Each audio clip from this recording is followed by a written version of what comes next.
ಮೊದಲಿಂದನೇ ಆಗ್ತಿರೋದು. ಒಂದು ಕಾಲೇಜಲ್ಲಿ ಗಲಾಟೆ ಸ್ಟಾರ್ಟ್ ಆದ್ರಿಂದ ಮಾತಾಡೋದು ಕೇಳ್ಕೊಳ್ಳಿ. ಒಂದು ಕಾಲೇಜಲ್ಲಿ ಗಲಾಟೆ ಸ್ಟಾರ್ಟ್ ಆದ್ರಿಂದ ಆ ಕಾಲೇಜ್ ಮುಂಚೆ ಮಾಡಿದ್ದಾರೆ. ಎರಡು ಹೇಳ್ತಿದ್ದೀನಿ. अस्सलाम वालेकुम रहमतुल्लाहि व बरकातहू। आदाब। पिछले दिनों उडुपी के अंदर एक गवर्नमेंट स्कूल कॉलेज पे जो हिजाब का मामला चला, वहाँ पर हमारी कुछ बहनों ने एहतजाज किया। उसको हमने तमाम सेकुलर जहन रखने वाले हमारे कर्नाटका के पॉलिटिशियंस, हमारे हिंदू भाई और ख़ुसूसी तौर पर जनता दल सेकुलर के हमारे माइनॉरिटी सेल के तमाम कायदीन और हमारे ex chief minister H D Kumaraswamy साहब ने भी उस इंसिडेंट को कंडम किया है। वो इंसिडेंट सिर्फ कर्नाटका में नहीं बल्कि हिंदुस्तान भर में कर्नाटका की छवि को कम करने वाला एक इंसिडेंट और साफ तौर पर कर्नाटका की भारतीय जनता पार्टी की इस हुकूमत, बसवराज बोम्मई की ये हुकूमत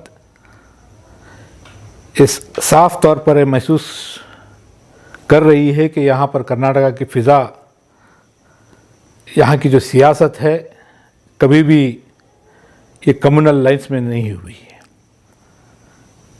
ये हर ज़िले के अंदर, हर तालुके के अंदर कहीं ना कहीं भारतीय जनता पार्टी के फ्रंटल ऑर्गेनाइजेशंस पोलराइज करने के लिए मुसलमानों को टारगेट करने का काम कर रहे हैं और वो चाहते हैं कि इसका फ़ायदा उनको आगे आने वाले इलेक्शन में मिले।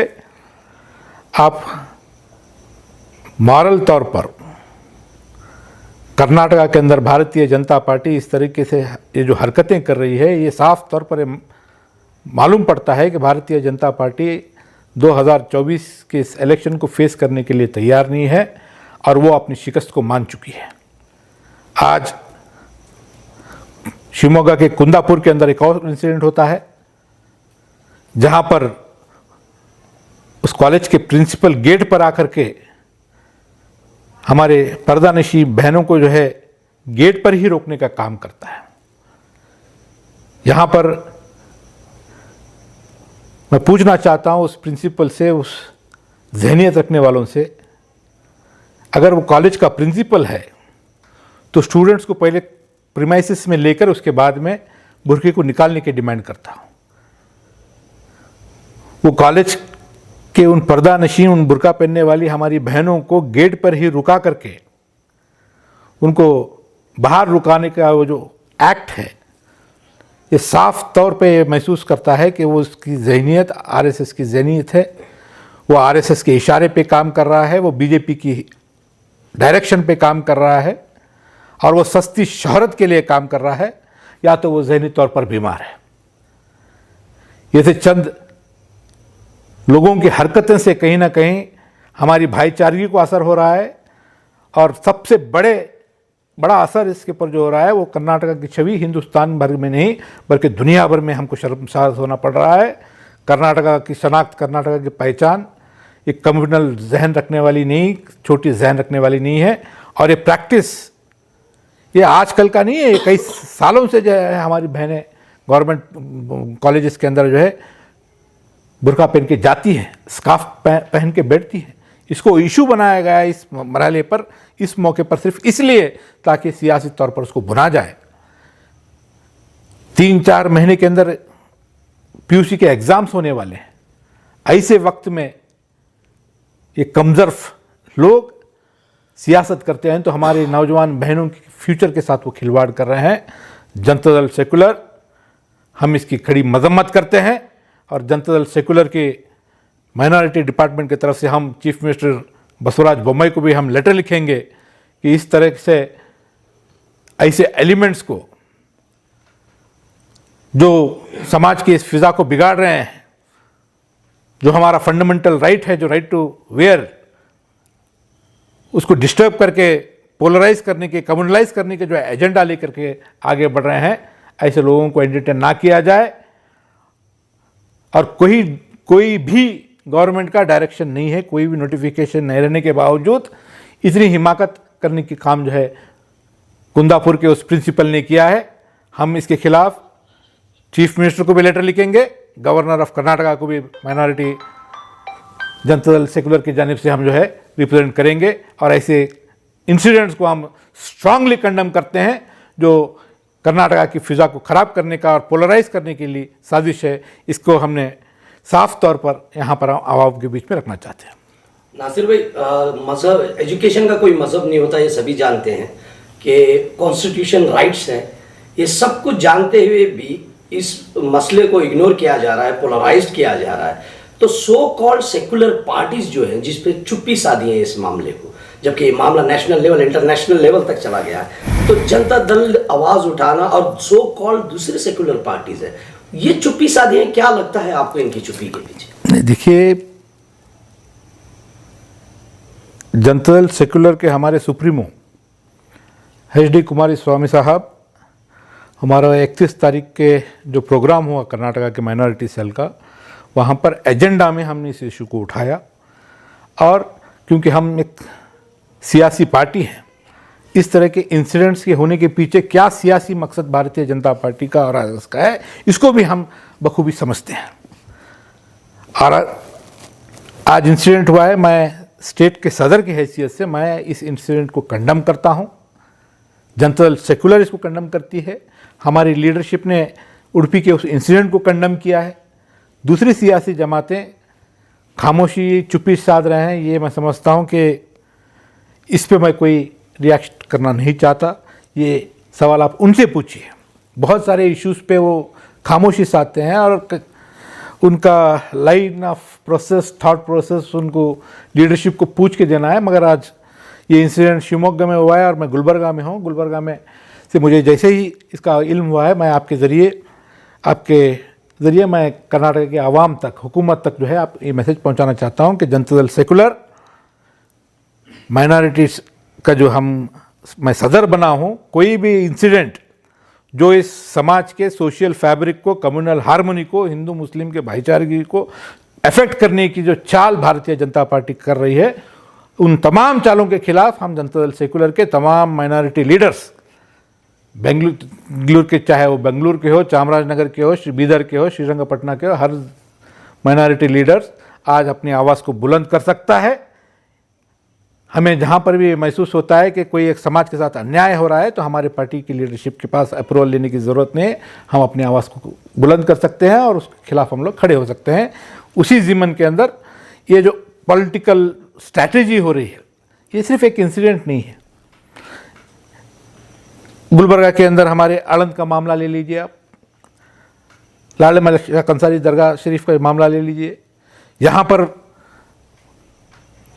सो कॉल्ड हिंदुत्व एलिमेंट्स गैर जिम्मेदाराना बयानबाजी कर रहे हैं। महात्मा गांधी जी के खिलाफ बड़े हल्के अंदाज में बात करने का काम कर रहे हैं।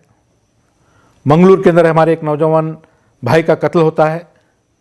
ये सिर्फ उडुपी, शिवमोगा, मंगलूर, गुलबर्गा ऐसा नहीं, हर ज़िले के अंदर ये सो कॉल्ड हिंदुत्व ऑर्गेनाइजेशंस हैं। ये इस तरह से समाज के अंदर फूट डालने की, समाज के अंदर लड़ाई लड़ाने की, हिंदू मुस्लिम के बीच दरार डाल के दूरियां बढ़ाने का काम प्लान चल रहा है। और ये तमाम इवेंट्स आगे आने वाले 2024 इलेक्शन की तैयारी है। और भारतीय जनता पार्टी डेवलपमेंट के नाम पर, नरेंद्र मोदी के नाम पर, बसवराज बोम्मई के नाम पर इलेक्शन हारने वाली है। इसका इल्म उन्हें हो चुका है, इसीलिए इस तरह की प्लानिंग कर रहे हैं। बेंगलुरु के एक रेलवे स्टेशन पर भी मस्जिद का बिल्कुल वो एक इंसिडेंट रिसेंटली आया है। उसको इस तरह से उसको कम्युनलाइज किया गया। ये मस्जिद बहुत सालों से बेंगलुरु के रेलवे स्टेशन में मौजूद है। न सिर्फ वहाँ पर मस्जिद, बल्कि वहाँ पर मंदिर भी मौजूद है, वहाँ पर चर्च भी मौजूद है। अल्हम्दुलिल्लाह हम हिंदुस्तानी होने के हैसियत से हमें बड़ा फ़ख्र है कि यहाँ पर हिंदुस्तान के अंदर तमाम मज़हब के लोगों को अपने अपने मज़हब के साथ वर्शिप करने का राइट हमें दिया गया है। बेंगलुरु रेलवे स्टेशन एक आइडियल है, जहाँ पर हिंदू के लिए मंदिर है, मुसलमानों के लिए मस्जिद है, हमारे क्रिश्चियन भाइयों के लिए चर्च है। यह खूबसूरती होनी चाहिए। कोई एक हिंदू एक्टिविस्ट जो है जिस तरीके से माइक ले करके मस्जिद के अंदर चप्पल में पहन करके जाके आता है, ढोंगी जर्नलिस्ट बन करके, किसने उसको अधिकार दिया? कहां से आती है उसको ताकत, कहां से आती है उसको हिमाकत? पुलिस की मौजूदगी में है। ये बिल्कुल मैं बता रहा हूं, ये जो हिमाकत है ये हिंदुत्व ऑर्गेनाइजेशंस की, ये जो हुकूमत में भारतीय जनता पार्टी है, बसवराज बोम्मई है, ये लोग वेल प्लान्ड तरीके से वो चाह रहे हैं कि हम लोग पोलराइज हों। इस तरह के इंसिडेंट्स ये इफ्तदा है। मैं साफ तौर पर बड़ी जिम्मेदारी के साथ कहना चाहता हूं कि ये इफ्तदा है। जब तक कि कर्नाटका के अंदर इलेक्शंस ना हो, जब तक पूरे नहीं होंगे, जब तक इसी तरह के हरकत हर तालुके के अंदर भी हो सकते हैं। इसके लिए हमको होशियार रहना है, समझ के रहना है, हमको अपने मैच्योर तरीके से हमको काम करना है। ये खेल भारतीय जनता पार्टी का, हिंदुत्व का, आरएसएस का ये जो खेल है, ये नौटंकी जो है, ये नाटक जो है समाज के अंदर बिगाड़ फैलाने का, बेंगलुरु और कर्नाटका ये उस सरजमीन नहीं है, ये सूफी संत की सरजमीन है, जहां पर हम हिंदू मुस्लिम भाइयों की तरह हम सदियों से रहे हैं। ता क़यामत तक इंशाअल्लाह ताला हम हिंदू मुस्लिम तमाम दलित बैकवर्ड क्रिश्चियन तमाम मज़हब के लोग हम भाईचारे के साथ रहने वाले हैं। और जनता दल सेकुलर उसी सेकुलरिज्म का, उसी भाईचारे का एक पॉलिटिकल आउटफिट है। मैं समझता हूं कि हम लोग उस फैब्रिक को बरकरार रखने के लिए हम लोग मजबूत की तरह से अभी आपने अलंद की दरगाह का जो जिक्र किया है, अलंद की लाली मशाक दरगाह में शिवलिंग रखने के मामले पर जवर्गी से आंदोलन स्वामी का एक बयान आया कि वो अलंद चलो एक मुहिम चलाने वाले हैं। तमाम संगीत जहन के लोग जो है ना, गुलबर्गा जवर्गी से गुलबर्गा के तमाम मिलकर अलंद दरगाह में जाकर वो लोग शिवलिंग को प्रोटेक्ट करने की बात कर रहे हैं। जब ऐसी मुहिम चलेगी तो इसके ऊपर क्या स्टैंड होगा जनता दल सेकुलर की तरफ से? देखिए, हम ऐसे तमाम इंसिडेंट्स को हम कंडम करते हैं, खुसूसी तौर पर क्योंकि आनंद शरीफ का जो मामला, वहाँ की दरगाह का मामला, वहाँ पे ये इंसिडेंट पिछले 2 महीने तक चल रहा है, मुसलसल चल रहा है। उसके खिलाफ रिप्रेजेंटेशंस भी हुए हैं। जनता दल सेकुलर के हमारे जिम्मेदारों ने भी कंसर्न पुलिस डिपार्टमेंट को हमने मेमोरेंडम पेश किया, हमारे ऑर्गेनाइजेशन के जिम्मेदारों ने उसको कंडम करते हुए, और जो इंसिडेंट हुआ है उसके खिलाफ जो गिल्टी लोग हैं उनके खिलाफ एक्शन लेने के लिए हमने मेमोरेंडम सबमिट किया है। उसके बाद वहाँ के एमएलए पब्लिक मीटिंग करते हैं जहाँ पर माहौल को और बिगाड़ने का काम करते हैं। कोविड नॉर्म्स को वायलेट करके एक पब्लिक गैदरिंग होती है, हुकूमत खामोश बैठ रही है। कांग्रेस के चंद जिम्मेदार भी उसके अंदर क्या एक्शन ले रहे हैं, बयानबाजी मैंने ऑब्जर्व किया है। नासिर भाई, गंगा जमुना तहजीब, ये बात तो खुलेआम वाजे हो गई कि भाई गंगा जमुना तहजीब को छेड़ा जा रहा है।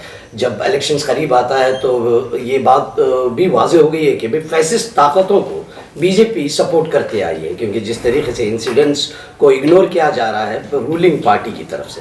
तो आने वाले इलेक्शंस में बीडीएस का क्या इंटरेस्ट रहेगा ऐसी फैसिस्ट ताकतों को ख़त्म करने के लिए? देखिए, आपका ये सवाल बहुत ही लंबा और बहुत ही माने खेत है, बहुत ही अच्छा सवाल आपने पूछा है। एक तरफ फैसिस्ट फोर्सेस, आरएसएस, वीएचपी, जिसका एक पॉलिटिकल मुखौटा भारतीय जनता पार्टी है। आज हम देखते हैं कि हिंदुस्तान के ग्राम पंचायत के इलेक्शन से लेकर के प्रेसिडेंट ऑफ इंडिया के इलेक्शन तक,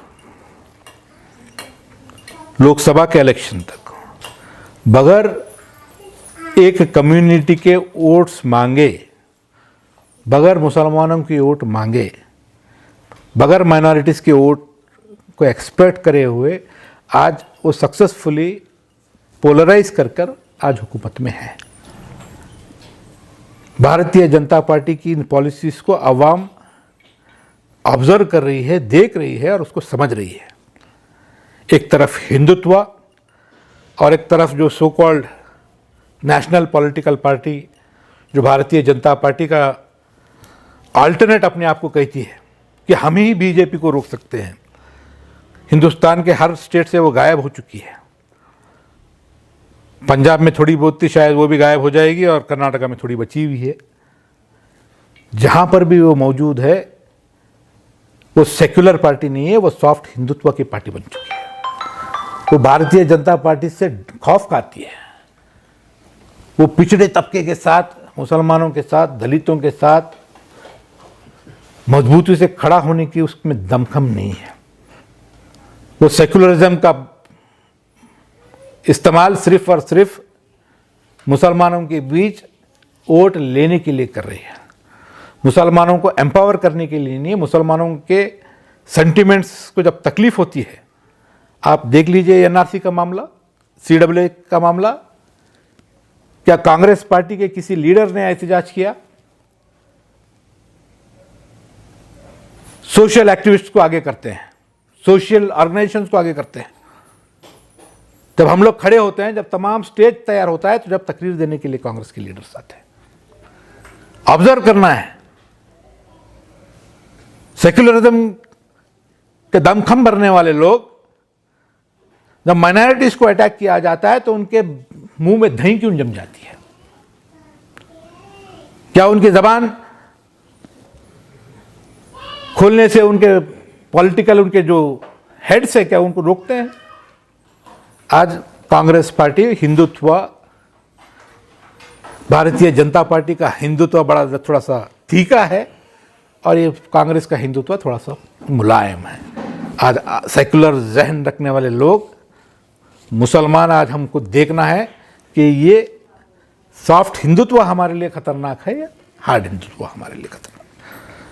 क्या हालत है मुस्लिम क़यादत की कांग्रेस में? क्या हालत है? एक एमएलए, मुस्लिम एमएलए को स्टेज पर जो है ढकला जाता है, मुस्लिम यूथ प्रेसिडेंट, उसको गर्दन में हाथ डाल के ढकला जाता है। एक बयान देता है कोई सलीम, उसको पार्टी से एक्सपेल इस तरह से किया जाता है जैसे मुस्लिम लीडर को कोई वैल्यू ही नहीं है। दूसरे को आप सस्पेंड करने की जरूरत रखते हो, हिम्मत रखते हो? कितने बहरे में से कितने कम है, बगैर एहसास के साथ रोशन बेग को आपने बाहर निकाला। बाद में वही हमारे मुस्लिम लीडर्स बयान भी देते हैं कि देखिए वो हमारे बड़े भाई हैं, वो हमारे, आपके बड़े भाई अगर आप किसी को लीडर को समझते हैं, हम बोलते हैं जनरल सेकुलर के, हम कुमार अन्ना को हम भाई बोलते हैं, अन्ना साहब नहीं बोलते हैं, अन्ना मतलब बड़े भाई। कुमार अन्ना को हम बड़ा भाई मानते हैं, इसका मतलब ये नहीं है कि वो हमारे सेल्फ रेस्पेक्ट के साथ खिलवाड़ करे। कुमार अन्ना को हम बड़ा भाई मानते हैं, हम सियासी तौर पर, मैं एक कम्युनिटी का रिप्रेजेंटेटिव हूँ, मैं कम्युनिटी का वर्कर हूँ, आई रिप्रेजेंट ए सिटी। अगर कुमार अन्ना मेरे गर्दन में हाथ डाल के अगर मुझे ढकलता है तो मुझे नहीं ढकलता, मुस्लिम लीडरशिप को ढकलता है, गुलबर्गा शहर के एक नौजवान को ढकलता है। अगर मुझे वो एहसास नहीं कि मैं एक मुसलमान हूं, मेरे साथ कोई इस तरह से हरकत नहीं कर सकता है, तो मैं सियासत में नहीं आना चाहिए। कांग्रेस के मुसलमानों को मैं साफ तौर पे कहना चाहता हूं, आपको जिससे भी आप अपने बड़े भाई समझते हैं, अब्बा समझते हैं, ताया समझते हैं, चिचा समझते हैं, सियासत में मत रहिए, उनके घर में जाके दावत कीजिए। आप अगर आप सियासत में रहना चाहते हैं तो आप क्या भी हो, किसी भी पॉलिटिकल पार्टी में हो, आप एक मुसलमान हो, आप एक मुसलमान को रिप्रेजेंट करते हो। अगर कोई आपके गर्दन में हाथ डाल के आपको ढकलने का काम करता है और उसके बाद आप अगर इस तरह के घटिया किस्म की बयानबाजी करते हो, तो आप पूरी कौम की इज्जत के साथ खेल रहे हो। आपके के अंदर थोड़ा सा भी ज़मीर है तो इस सियासत से इस्तीफा दे दीजिए आप। आज सीएम इब्राहिम साहब का मामला क्या हुआ है? 1000 बयानात दे रहे हैं, गुलबर्गा का भी कई रेफरेंसेस लिए हैं, आप देखिए। यूटी खादर को बनाया गया। कांग्रेस पार्टी के अंदर क्या मुस्लिम लीडरशिप को बढ़ाने की, मुस्लिम लीडरशिप को फ्रंट लाइन में पावर देने के लिए क्या कोई काबिल मुसलमान नहीं है? इसके बारे में सोचना है। अफसोस इस बात का है कि हमारे कौम के अंदर सिर्फ और सिर्फ इलेक्शन होता है, सिर्फ और सिर्फ बातचीत होती है, बीजेपी को हराना है, नहीं तो बीजेपी आ जाती है। अरे बीजेपी को हराने के लिए अपनी मजबूत लीडरशिप होना चाहिए, मजबूत लीडरशिप को तैयार कीजिए। कीड़े मकोड़ों से रेंग के क्यों रहते हो सियासत के अंदर? सियासत में रहना है, सियासी इक्तदार की अहमियत को समझना है और वैसे ही लोगों को चुन के भेजिए जो इस सियासी ताकत का इस्तेमाल करना जानते हैं, कौम के विकार के साथ कोई कॉम्प्रोमाइज़ नहीं करते, वैसे लोगों को चुन के भेजिए। मैं समझता हूँ कि जब हिंदुस्तान के आज 70 साल हुए हैं, कौम के अंदर कोई लीडर यहाँ पर कांग्रेस दे नहीं पाई। मुसलमानों की हालत सच्चर कमेटी, रंगनाथ मिश्रा कमेटी में देख लीजिए आप, दलित भाइयों से बदतर हो गई है। आज भी कांग्रेस कहाँ पर है? कांग्रेस क्या कांग्रेस भारतीय जनता पार्टी को रोक सकती है? क्या कांग्रेस की लीडरशिप नरेंद्र मोदी की टक्कर ले सकती है? आ गया है कि कौम अपने बीच में एक मजबूत क़यादत को, अपने जो हाथ में जो दस्तूर हिंद ने बाबा साहब अम्बेडकर ने जो वोट की ताकत दी है, उस ताकत की अहमियत को समझ करके अपने बीच में से एक लीडर को तैयार करना है। ये सिर्फ गुलबर्गा में नहीं बल्कि कर्नाटका भर के अंदर ऐसे लोगों को दूर रखिए जो चमचागिरी के अंदर मुब्तला है। ऐसे लोगों को दूर रखिए जो अपने गिरेबान पे हाथ डालने के बावजूद अपनी जो है चमचागिरी के अंदर, खुशावदीद के अंदर मौजूद है। ये कौम की पहचान नहीं है इक़्तिदार। इस चमचागिरी जूते के चाट करके जो तुम्हें इक़्तिदार मिलता है, तुम किसी कौम का भला नहीं कर सकते, किसी शहर का भला नहीं कर सकते। तुमको अगर इक़्तिदार मिलता है, अपनी काबिलियत से इक़्तिदार मिलना चाहिए। अपने लोगों का दिल जीत के आप इक़्तिदार लीजिए। और अब जब बात करते हैं, एक लीडर है वो आप, चाहे किसी सियासी जमात में हो, चाहे छोटी से छोटी सियासत में जमात में हो, अपने विखार को मजबूती के साथ रहिए। ये कर्नाटका हज़रत टीपू सुल्तान रहमतुल्लाह अलैह का स्टेट है। उन्होंने एक बात कही थी मुसलमानों को, इस बात को हमेशा याद रखना चाहिए, गीदड़ की 100 साला जिंदगी से शेर की एक दिन की जिंदगी। वो एक दिन की जिंदगी जीने वालों का जज्बा जिसके पास है, वैसे लोगों को कौम जो है आगे बढ़ाने का काम करे, वरना कौम का मुस्तकबिल बचेगा नहीं। डेवलपमेंट होता है नहीं होता है, रेस्पेक्ट खत्म हो जा रही है कौम की। मुसलमानों की लीडरशिप के अंदर रेस्पेक्ट खत्म हो जा रही है। उसके लिए हमको खड़ा होना है, सियासी तौर पर बातचीत हो, अपने बीच में ऐसे लोगों को चुन के भेजिए जिसके पास पैसे हैं, चमचागिरी अच्छा करता है, हिकमत अच्छा है, उस लीडर का वोट खरीद है। नहीं होने वाला। आज हमारे सामने बहुत बड़ा दुश्मन है। भारतीय जनता पार्टी हमारे खिलाफ आए दिन साजिशें कर रही है, आए दिन हमको अटैक करने का काम कर रही है। ऐसे लोगों को आगे कीजिए जो बेबाक हो, जो आरएसएस से आंख में आंख मिला करके, होम मिनिस्टर के आंख मिला करके बात करने का दमखम रखते हो। ऐसे नौजवानों को कर्नाटका के भर के अंदर आइडेंटिफाई करने का काम आपका मैं यहाँ से बड़ी जिम्मेदारी से कर रहा हूँ, जनता दल सेकुलर करेगी। और कम से कम 20 एमएलए कैंडिडेट्स मुसलमानों को देने के लिए हम लोग कमिटेड हैं। हमारी लीडरशिप कुमार राणा कमिटेड है। हम कर्नाटका पर जहाँ पर भी हमको वैसे कैंडिडेट्स नजर आएंगे, इंशाअल्लाह ताला हम लोग जनता दल सेकुलर जो है उसको मौका देने का काम करेंगे।